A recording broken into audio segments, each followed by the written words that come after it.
जितनी भी गर्भिणी बहनें मुझे सुन पा रही हैं, मैं तुम्हें निवेदन करना चाहूंगा, गर्भ में संतान है तो गोव्रती 1 महीने के लिए गोव्रती व्रत करे। ये गोव्रती व्रत क्या होता है? संध्या को जब गोधूली की वेला में गैया चर के आती है, गौ माता की आरती उतारी जाती है, गैया मैया का सींग धो करके लिया जाता है और 1 महीना वह नारी गौ माता के दूध पर ही रहती, सुबह से लेकर शाम तक कुछ नहीं लेती। गोधूली की वेला में गैया आती है, उसका दूध दुहा जाता है और कच्चा दूध फेन के सहित उसे वह पीती है, 1 महीना निकालती है। इसको गोव्रती व्रत कहते हैं। दिन में गौ माता का सींग धो करके, बड़ी महिमा है। अब मुझसे बन नहीं पाता, मुझे जाना पड़ता है। अभी मैंने कुछ दिनों तक, अभी हमने गौ माता की कथा कही थी 2-4 दिन, तो गौ माता के सींग के धो करके जल लेना मैंने कुछ दिनों तक लिया, लेकिन जब बाहर चला जाता हूँ तो बन नहीं पाता। जीवन के एक जन्म के नहीं, अनेकानेक जन्मों के पाप जल करके राख होते हैं। इसको गौ श्रृंग आचमन कहते हैं। गौ माता का सिंह धो करके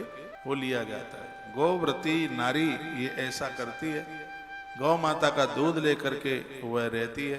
पूजन होता है, गोधूली की बेला में गैया चर के आती है, उसकी आरती उतारी जाती है।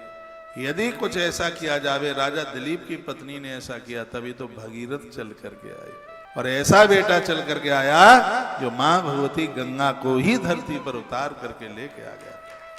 मैं तो अपने इस अध्यात्म यात्रा में, जो मैं अपना अनुभव आपको बता रहा हूं, मुझे दुनिया की अब पता नहीं है, इस मृत्यु लोक में गौवंश से बढ़कर के कोई शक्ति नहीं है।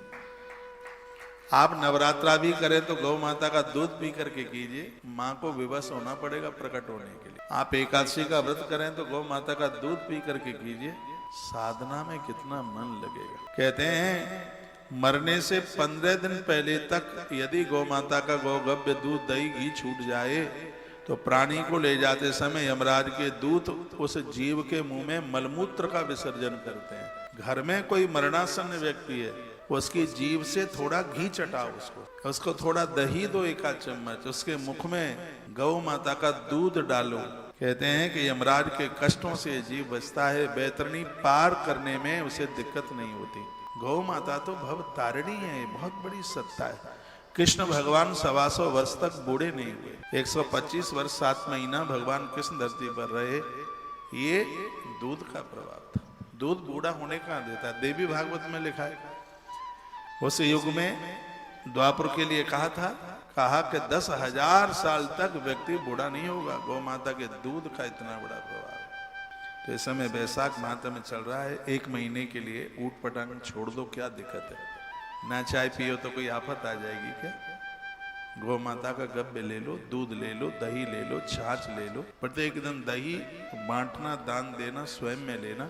मैं ज्यादा दही नहीं खाता, लेकिन अभी रोज ले रहा हूँ 1 छोटी सी कटोरी, क्योंकि बैसाख में भारी महिमा है। ऐसा नहीं है कि जीभ चटोरी है, ऐसा कुछ नहीं है। बिल्कुल बैसाख में उसकी महिमा है, महात्म्य है उसका। ये रोज आप बैसाख महात्म्य सुन रहे हैं और मुझे विश्वास है ये जरूर आपके हृदय में उतर रहा होगा। जलानाम निकटे रम्य रसानाम क्रीब, मार्गे जलाशय वृक्षारोपी दो महाशय। जलाशयों के किनारे पर वृक्ष लगाइए, पेड़ों में पानी डालिए, जरूरतमंद लोगों के लिए जल की व्यवस्था कीजिए।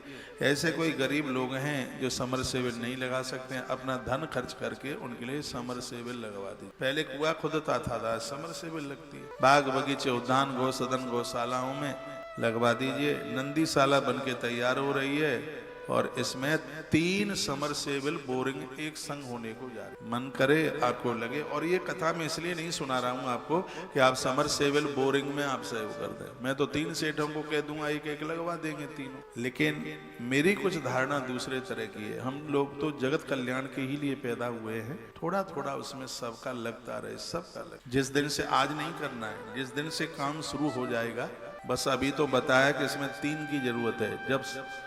जब जिस दिन से शुरू होगा उस दिन हम अनाउंस कर देंगे। यदि होता है काम शुरू तो कर देना, नहीं हो तो कोई अनाउंस नहीं होगा, इसलिए पहले डालना भी नहीं है। जब अनाउंस होगा कि समरसेबल बोरिंग 25,000 नंदियों के लिए नंदीशाला का काम, अभी 4 दिन के बाद उसकी छत डलने वाली आरसीसी की।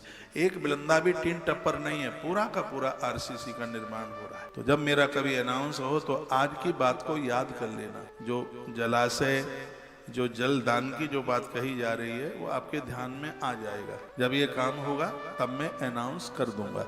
एक बार जयकारा भगवान के नाम का लगाइयो, बोलो बांके बिहारी नाम जय हो। श्री हनुमंत बलवंत महाराज की जय हो। आज के आनंद की जय हो। जय। श्री राधे श्याम।